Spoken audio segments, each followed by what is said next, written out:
It was the morning of my very first lecture, and I was literally trying to shake the nervousness off of my limbs. It was going to be great, though. All my students would be telling me, "Wow, that was so amazing. You taught me so much. You're the best professor I've ever had." Well, after that dream was 6 fewer feet from the center of the earth, I decided that my strategy needed some revisions.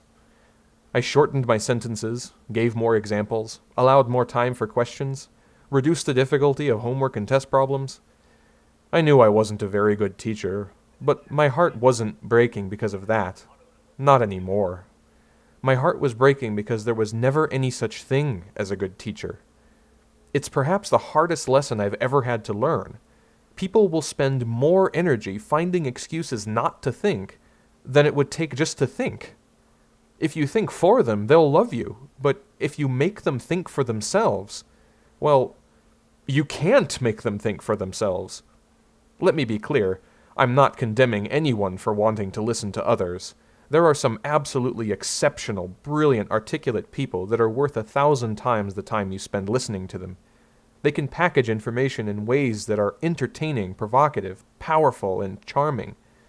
But the most important thing is the door that's still left open into the uncomfortable unknown, that place where your mind kind of wants to go, but maybe later.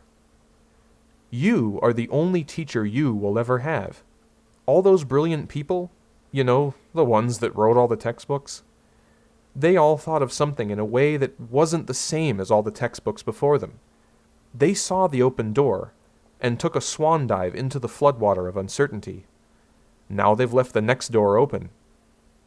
I know that our world is complicated, and it's easier than ever to yield your intellectual birthright to other people, leaders, experts, politicians, comedians, whatever this is.